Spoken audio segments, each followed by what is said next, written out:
What's going on, everyone? It's OxxyOG, and today we're going to cover these crazy Slayer changes. Absolutely insane. I'm going to go over everything like talents that you need to know, functionality of Slayer, what changed with the 4-piece, and I'll do a rotation as well. I'll try to split this up into chapters. For those of y'all that may be new here, I'm OxxyOG, and I am a CE Fury Warrior Raider, and I like to push high Mythic Plus. I pug exclusively and love doing it, so that is sort of like my background. I play all different content. This is a great change for Mythic Plus. It's fantastic. And for some raid fights, it also was quite a buff. In single target, not really much changed, but let's just get right into it. So I have my handy dandy, super bright, I don't know how to turn dark mode on overview here. So we're just going to cover a couple things. I'm going to be flipping back and forth. That's why I have it in like my windowed mode here. First thing I want to mention is that what changed is that your Reap the Storm now procs on a per target basis. So I just want to make sure that everyone understands the functionality here. So this is Reap the Storm when you're playing Slayer. The way that it worked before we got our set is when you would use Bloodthirst, you had a 20% chance for it to proc that little mini Bladestorm that you can do in a pack. If you were cleaving and your Bladestorm hit 5 enemies, it would have 20% chances to proc. So they don't add up and make it 100%. It rolls a 20% chance on all 5 targets, and if one of them rolls as a yes, then you spin. So that's how that worked. The way that our 4 set worked, I'm just going to pull that up real quick, is Raging Blow damage increased by 10%, nice, and Raging Blow has a 2% chance per stack of Overwhelmed on the target to trigger Reap the Storm at 150% effectiveness. So just for dictionary's sake here, this is Reap the Storm right here, what we just talked about, so that little spin. Overwhelm is this here. So when you are using Bladestorm, it applies Overwhelm stacks to the enemy's hit. Usually, I've seen, depending how much haste is going on, I see Bladestorm apply anywhere from like 7 to 9, sometimes even 10. I've seen a couple times stacks. When you're at 10 stacks, multiply that by what this said, 2, and that'll give you a 20% chance for your Raging Blow to proc that spin. Previously, that's all you got. That is all that you had, was just a 20% chance, even if you were cleaving, so it didn't work the same way as Bloodthirst. What they changed and didn't tell us until it was found and Warrior Discord announced it was basically that now it does calculate it based on that AoE cleave scenario. So now when we go into a pack and there's 10 Overwhelm stacks on the whole pack, you just start spinning like crazy because every Raging Blow has 20% chances to proc a Reap. And it ends up resulting in crazy damage because it's proccing it at 150% effectiveness as per the 4 set. So that leads me right into Overwhelmed and the importance of it. So that's the next thing on my to-do list here, is to talk about Bladestorm. Bladestorm is very important. It's not the only way to apply Overwhelm. You have, I believe it's one of these talents here, allows you to apply Overwhelm to the target with if you consume Mark for Execution stacks. This one here, Unrelenting Assault or Onslaught. So you can apply Overwhelm with Sudden Death, like consuming the Marked for Execution stacks. That's great. But to apply it to like a whole pack, that Bladestorm is going to really give you a very high chance for your Raging Blow to trigger a Reap the Storm. This makes it very important that, like in Mythic Plus, when you're going from pack to pack, you want to try to have a Bladestorm for the beginning of each pack, so that when you enter a pack, you're Bladestorming them, building up your 10 stacks of Overwhelm.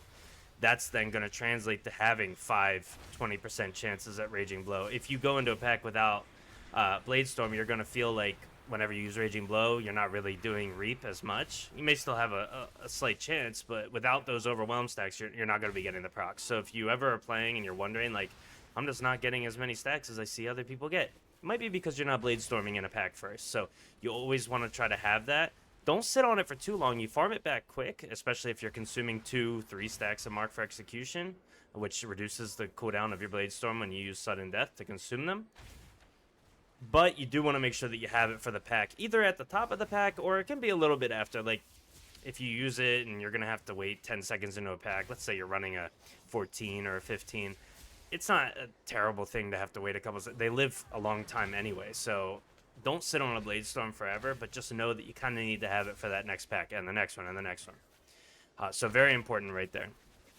Okay, next. So previously, the way that Slayer worked was that Bloodthirst would... Okay, so let's go back in time a little more. Previously, we had a weak aura that would highlight Bloodthirst whenever it was above an 85% crit chance. That would be when we would use it. Then we got into this 4-piece where Raging Blow got a lot stronger, and it was just like really cooking damage. And then we were only using Bloodthirst when we were above 6 target count, because then we'd have that big chance for proccing a Reap. Now that Raging Blow Reap procs interact the same way that Bloodthirst Reap procs interact, Bloodthirst is just out. You just don't use it.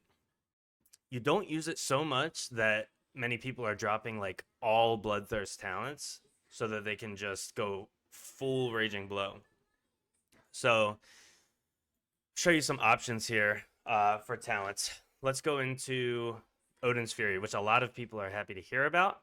I love Odin's Fury. I played it a lot in Dragonflight, but I don't like it in this scenario, so I'm not currently playing it. You won't see me play it, but I will show you like the build. So what you do is I drop Cold Steel Hot Blood.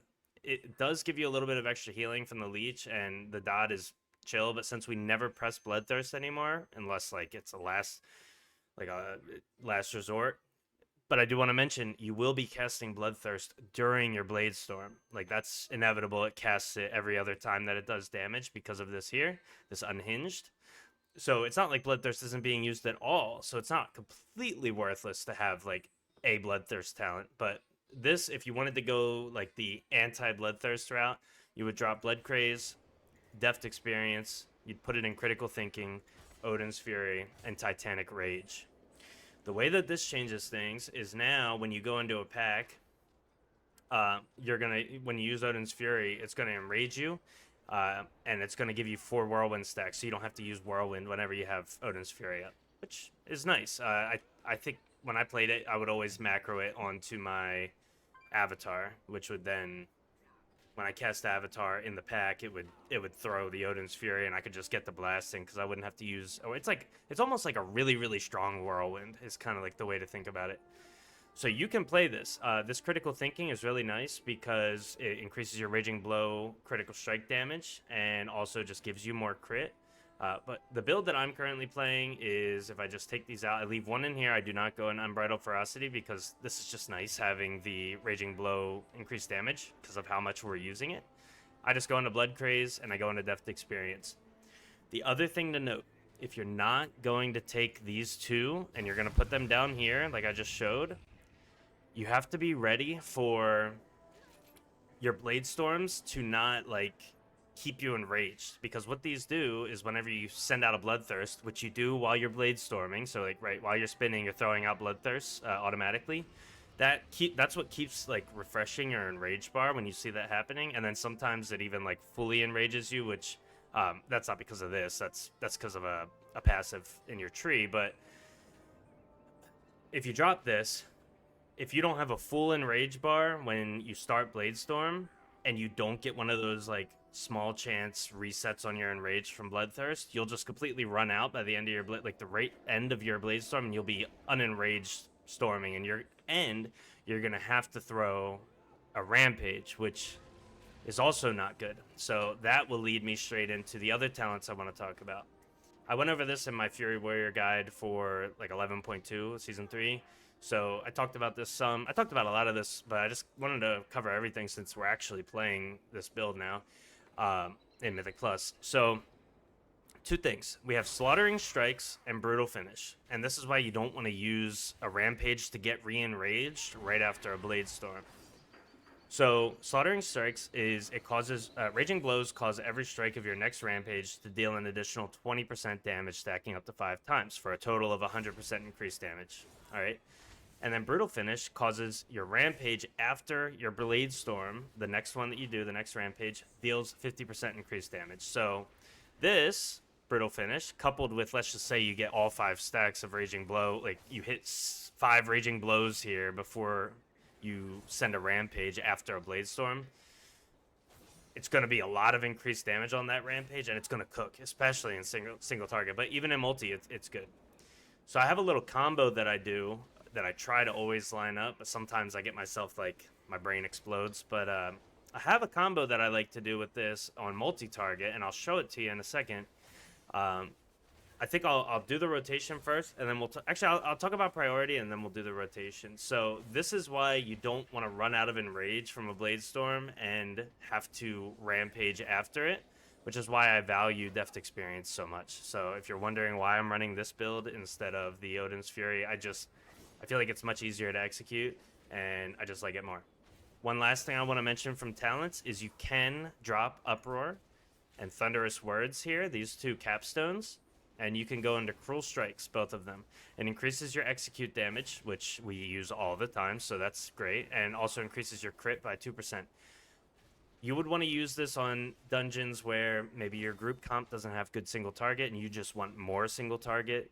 A dungeon where there's a lot of bosses, like Streets, where there's 5 bosses and they're all pretty much single target. Things like that, lots of mini bosses, stuff like that, you would probably want to take these Cruel Strikes.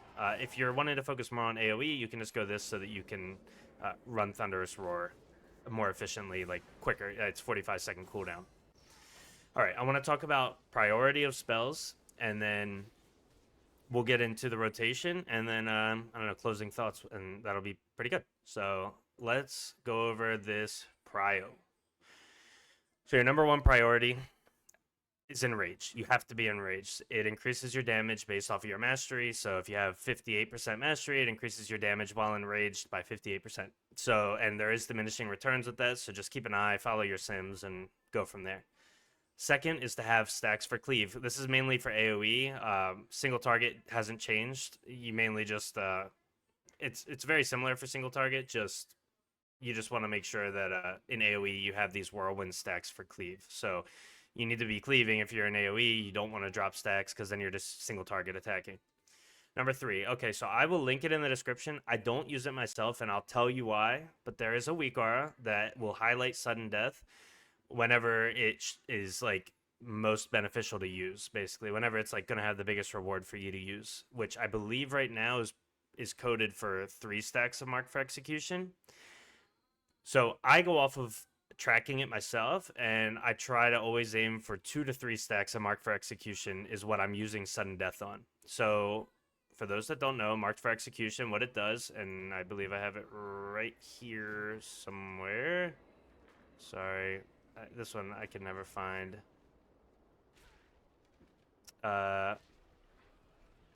So basically, Marked for Execution, I'll just talk about it. I don't even know, I'm blind.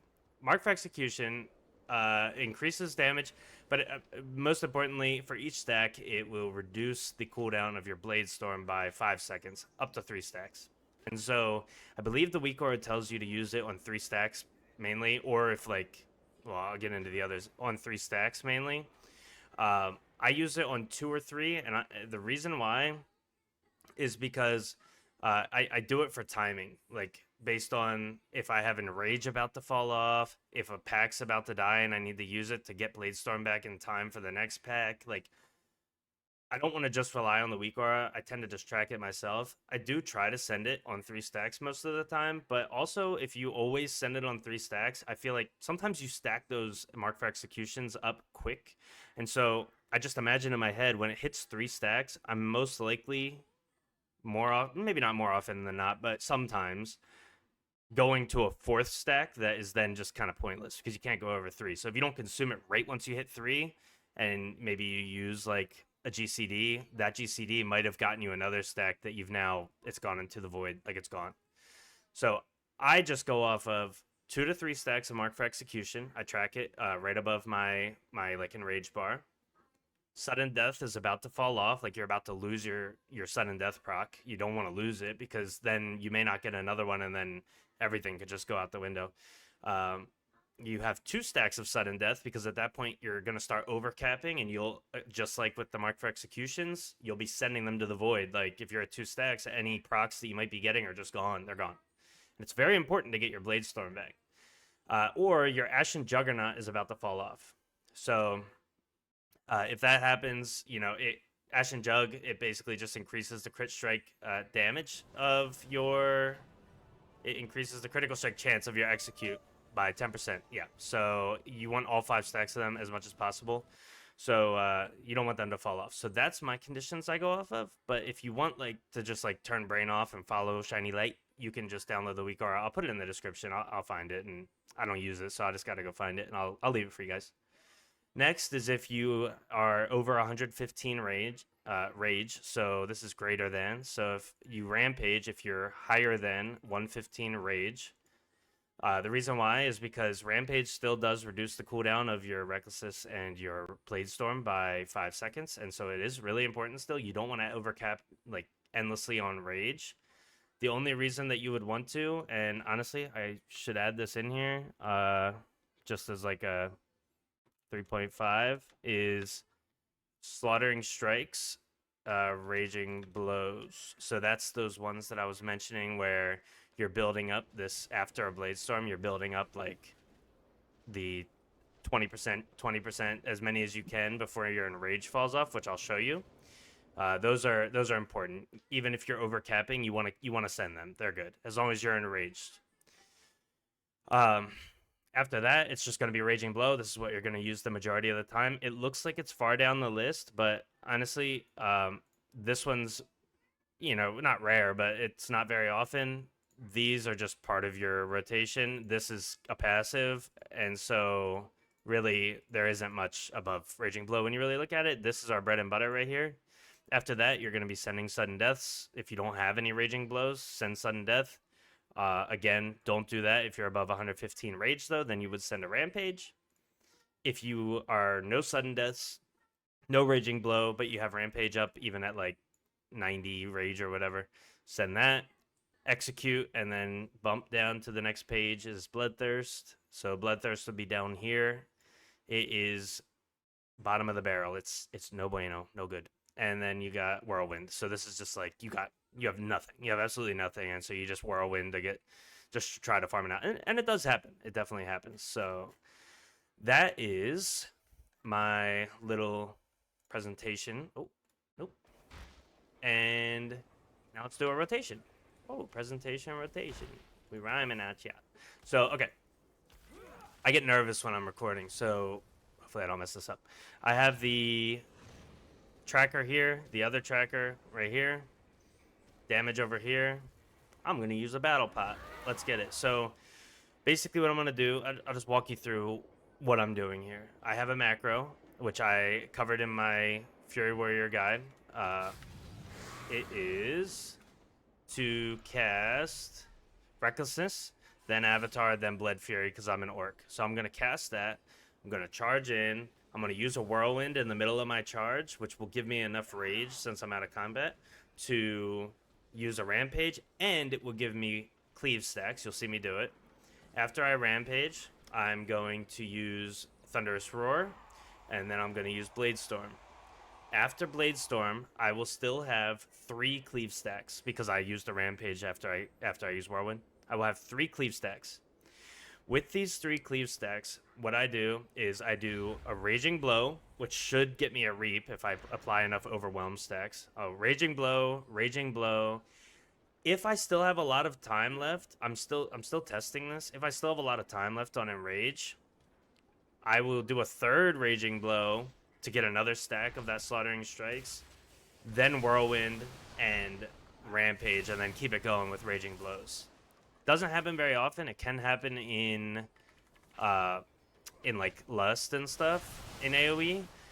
The reason I do that is because in that scenario, since I'm not capped out at 5 stacks of Slaughtering Strikes, I keep sending Raging Blow while I have Enrage because those Reaps are so valuable. Even though the Rampage, I'm capping, it's nice to get the 5-second reduced on Recklessness and stuff. Those Reaps in that AoE feel so good that I just keep sending it if I have Enraged. I won't have that here because it's not lusting, but hopefully that makes sense. So, alright, let's do it. I'm going to use a battle pot just for fun. Hopefully I don't mess this up. Wish me luck. So we go in. I got my Whirlwind. Use Thunderous Roar. Bing, bing, bing. We're watching Mark for Execution stacks here. And as you can see, I did not get enough. I did not get enough to. I don't even know. I can't take it, Doug. You have to bear with me here for a second. So you see when I'm at 2 stacks of this mark for execution is when I send it.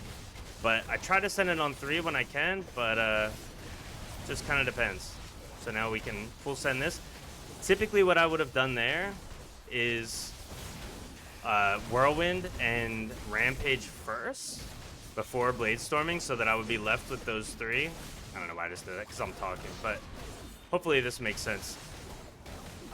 So now you can see I'm at 3 stacks of mark for execution, and because of that, I have nothing more important to me than sending it. I have Bladestorm ready, so I'm just going to go ahead and send my sudden death, and we'll just keep it rolling. Sorry, it's a little laggy too, so I'm missing some GCDs.